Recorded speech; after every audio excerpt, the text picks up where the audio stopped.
Good morning from the Epcot Flower Garden Festival. This is part 2 of our little look at the Flower Garden Festival this year. So if you haven't seen part 1 yet, I'll link that video up above.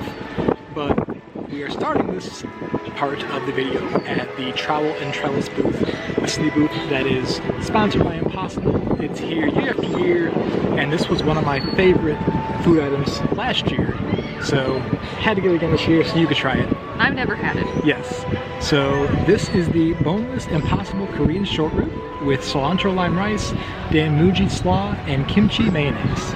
It is quite a decent size too with all the rice and veggies, so let's dig in and give it a try.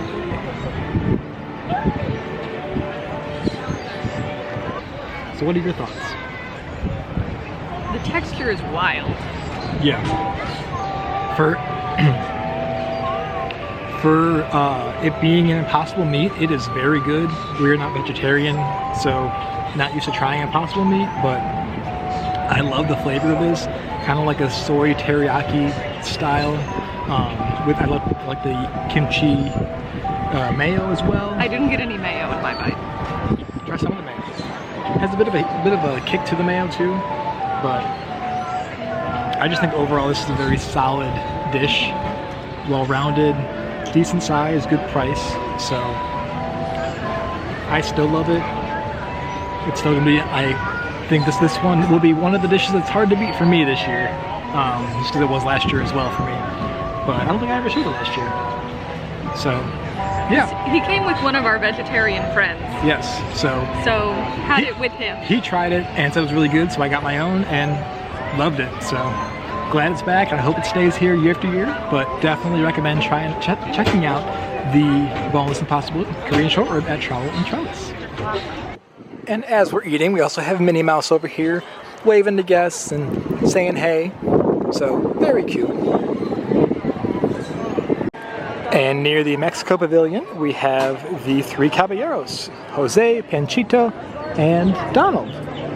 And in the Norway Pavilion, we have the troll, who is in the spot that usually has Anna and Elsa. They're actually where he usually is, closer to their Frozen ride. And in the China Pavilion, we have the panda topiaries playing with some bamboo. How cute! And in the Germany Pavilion, we have 6 of the 7 dwarfs as topiaries. Very, very detailed this year. They're so cute. I mean, looking at their eyes, it's insane how much detail they put into these. And right across from them, we have Snow White and Dopey. Also in Germany, we have Kermit and Miss Piggy. Not really sure why they're over here this year. Last year they were in the UK Pavilion, so not really sure why, but very cute as always. And in the Italy Pavilion, we have Lady and the Tramp, another one that's here year after year. This one I just love the use of the plants to make Lady's ears so fluffy. Very, very cute. We have been skipping quite a few booths today just because we know we're going to be back, but one that we always skip is the booth in the Italy Pavilion just because it is way too expensive. Cheapest thing for an entree is $12, which is just kind of insane. And in the American Adventure Pavilion, we have Chip and Dale and Pluto right in front of the Magnolia Terrace with some magnolia flowers around as well. Exactly. I love Pluto's little flower collar. Very cute. And they also have this year the pollination trail with Spike the Bee, and he's actually right under Pluto for this garden. Out front of the Japan Pavilion, we have the dragon in the stones. Once again, very detailed. This one's here year after year as well. Not too many new topiaries this year, but still very cute to see all of them. Okay, and our next snack of the day is from the Hanami booth in Japan.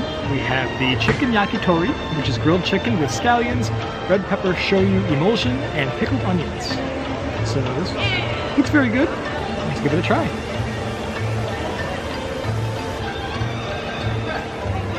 Yeah, so flavor-wise is good, but this booth's line is incredibly long. They only have one cast member working at the registers, so I think the food's just made and sitting out. This one definitely you can tell, because it is cold. It is cold chicken, 100%. Flavor's very good though. At this point it's cold. If it was hot, it'd be great. Yeah. This, I think, is the most expensive thing that we've had today. Oh yeah, today. Not at that booth though. No, not at the booth. But this one is $7.50, so would have liked it to be hot, especially paying the most of all the snacks we've had today. But flavor-wise, it's still pretty good.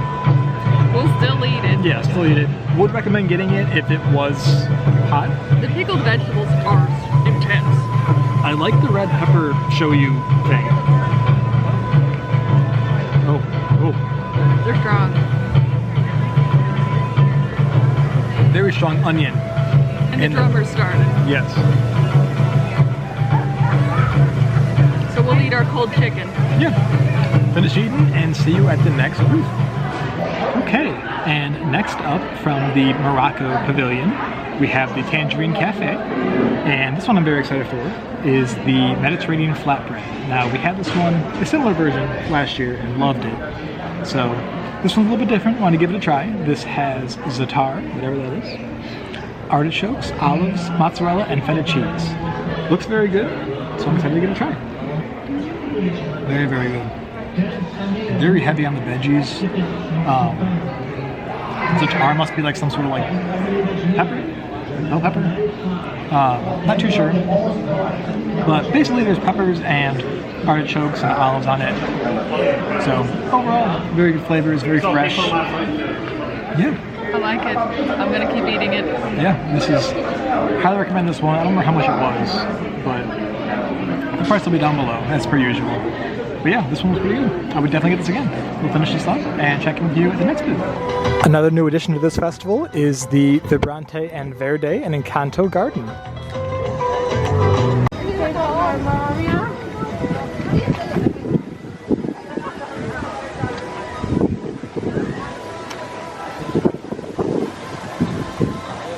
Succulents and cacti.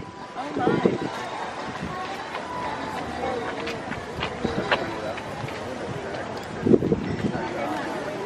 These flowers are very much like Isabella from the movie Encanto. Rainbow butterfly with the Encanto stuff. Who does this represent? Peppa. Oh. Because Peppa controls the weather. Yes. Okay, it is very bright. It is very bright.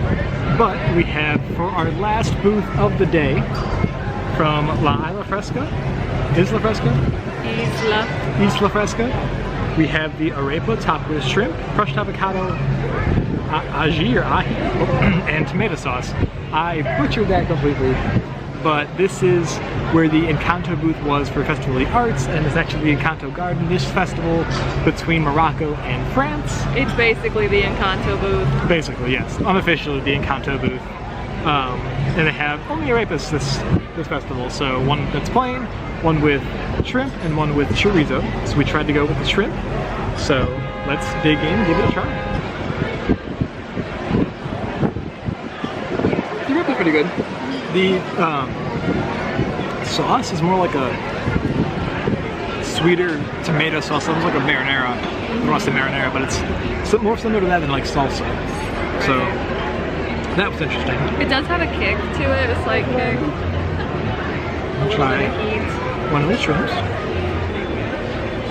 The shrimp is cooked nicely, so appreciate that. Sometimes for the festival they like to make things in large batches and it tends to be overcooked, so it's not super flavorful, no. But at least it's not like almost like a gummy bear. Right. So appreciate the shrimp. It's good with the sauce. But yeah, like I said, it's not very flavorful on its own. Just try the avocado. Whoa, that has heat. There's definitely jalapenos in there. Not expecting that. Very good though. Wow, they caught me off guard. Yeah. Overall, so this is pretty good. But we'll keep eating this and check in with you in just a bit with our kind of best of the fest, our favorites from the day. So that will do it for our first trip to this year's Flower and Garden Festival. Overall thoughts?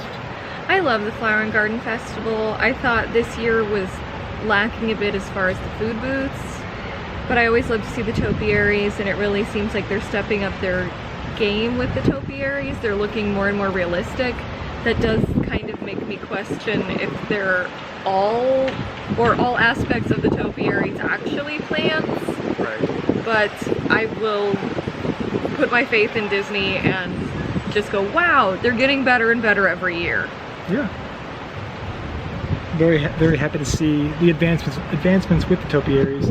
Kind of disappointed there were no new ones this year, but I guess you can't ask for new ones and advancing, so maybe next year. There were certainly things I didn't remember, like Timon and Pumbaa, like That's all true. the dwarves. So I don't know that there weren't any new ones.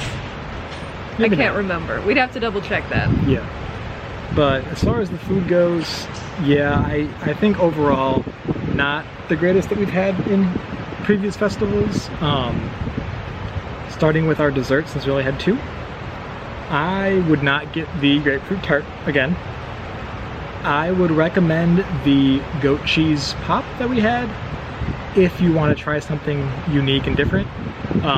It was not the best thing I've ever eaten, but it was definitely interesting. Glad I tried it.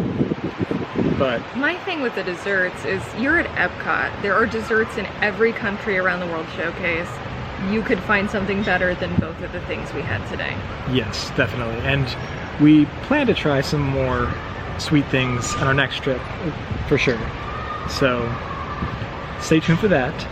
But as far as the food part, like the entrees go, what were your thoughts? I think the Mediterranean flatbread and the arepa with shrimp were the 2 strongest things we had today. I know you really liked the short rib, but for me, whether it's meat or meatless, that's not something that I would ever pick for myself. So I thought it was good, but of course it wasn't my favorite. Yeah. I think for me it was probably the Mediterranean flatbread, just because I liked every bit of it. Yeah. The shrimp arepa just kept getting spicier and spicier as we kept eating it. So by the end, it was a lot. Yeah. But it was still very good. That would be my second choice. And it's not a distant second. That's true. So those were my 2 favorites. I would say it's a very hard decision to pick a favorite between the short rib and the flatbread, because they are so different. One's more of a complete meal, one's just a flatbread. Both very, very good, very flavorful, and surprisingly both vegetarian. So, like I said earlier, not a vegetarian at all, but surprisingly my 2 favorite things I had today were both the vegetarian options. I would put after that though the shrimp arepa. The arepa itself could have been a little bit better. Yeah. It was a little dense, but flavor-wise was very good. I enjoyed the spice level of the avocado mixture, guacamole-esque thing, and the tomato sauce. Didn't expect it at all because it didn't say it was spicy, but had a very decent spice level. So if you're not a fan of spicy things, probably one to avoid. But that was also very good. So I would get that again too. The chicken in Japan. It would have been good if it was hot. Yeah, but then even the pickled vegetables were just bad. Yeah. So I don't know if I'd get that again, even if it was just hot. The main difference for me between the flatbread and my other things were that the flatbread could stand alone. Yes. But the arepa, you couldn't just have that as a mini meal. Right. And especially not the chicken yakitori. It was just, the other stuff was practically inedible unless you're really into the taste of pickled vegetables. Yeah, and it was very onion heavy, so pickled onions that were mixed with ginger, so a very strong flavor profile happening there. But yeah, so not the greatest foods we had today, but still had a lovely day at the festival. Nice to see the butterflies and all the topiaries and do the tea tour. So I think that will do it for our first trip to this year's Flower Garden Festival. Thank you so much for watching, and we will have another video out for the Flower Garden Festival in the near future, so be on the lookout for that. But we will see you next time. See you real soon.